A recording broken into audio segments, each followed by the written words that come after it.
There's this little monkey somewhere in the world. I forgot where it's from. Doesn't really matter. It's called a gibbon's monkey. When you hunt the gibbon's monkey, if you were to walk in the woods to try to hunt the gibbon's monkey, they would hear you, see you coming from far away, and they would run through the trees, and you would see the leaves falling and the bushes, the branches moving, but you would never be able to even shoot one of these monkeys. They're so quick, so fast. They hear, they see. And this guy who created this way to hunt the gibbon's monkey, he would go throughout the forest, and he would take these coconuts, hollow them out, put rice and candy inside, take a chain, attach it to the coconut, and nail the chain into the base of the tree. So he goes all over the forest, and he nails these coconuts all over the forest floor and puts rice in all the coconuts, and he goes home. Comes down, the next day, the monkey comes down, and he sees the rice, and it looks real good, and he can smell the rice. It smells real good, and he goes over, and he taps it, and he can hear the rice go, shh, and he taps it again, and the monkey's, I'm going to get me some of that. And the monkey puts his hand in the hole of the coconut, grabs a bunch of rice, but then he tries to get his hand out, and his hand's full of rice. And he can't get his hand out. So he's like, He's jumping around trying to break the coconut, but it's a fake coconut. It's metal. And he tries to bite the chain, can't bite the chain, tries to pull the stake out of the ground, and he can't. So he's sitting there going, and all over the forest, all these monkeys going, and the guy hunting the monkeys, he just comes by and does like this. Bam, bam, bam. He don't have to rush because they can't get out. And the only thing the monkey had to do to get free was let go of the rice. I want to talk to you today. How do you let go of your doubt? How do you let go of your doubt in God? I have a daughter that's 30 years old. She hasn't walked with God in over 13 years. And I pray, God, you don't owe me anything. However, I am kind of doing some stuff for you.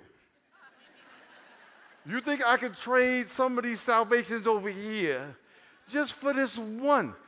You know what God said? Not yet. Do I believe my daughter's going to turn around?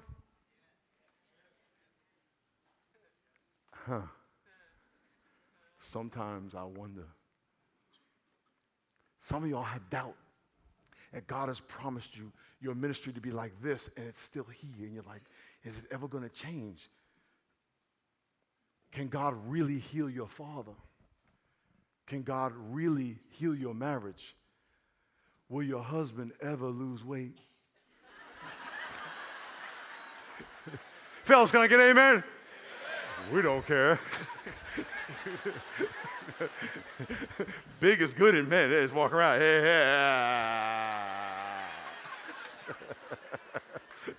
Whenever I speak at men's conferences, I'll say, you guys are the most ugly bunch of guys. And they're like, ah!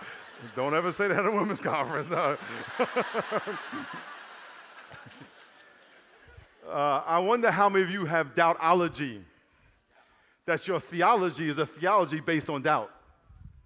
That you don't pray for anything that requires a miracle. You only pray for things you can achieve. That you've lowered your expectation to what you think you can do. And anything that you don't believe God will do, you say is heresy. People praying for healing, that doesn't happen. The only reason you say that is because it doesn't happen for you. Pray for people raising from the dead, that don't happen just because it doesn't happen for you. That's not what Jesus said. So I want to talk to you about surrender. I'm doing a whole series right now on surrendering your doubt. Could you imagine what you would try if you had no doubt? Can you imagine what you would do, what you would pray for, who you would talk to, what steps of faith you would take if you 100% believe God?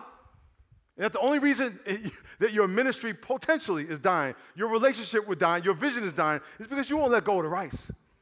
You're holding on to what you feel is secure for you because you don't want to be put in an uncomfortable situation. Let me tell you something. Doubt only comes when you're dealing with the impossible. That God will always put you in a situation that deals with the impossible. I'm going to talk to you about the role of the Father, the Son, and the Holy Spirit in your doubt. If you're taking notes, please write this first point down. It is that the Father's story for your life gives context to your doubt.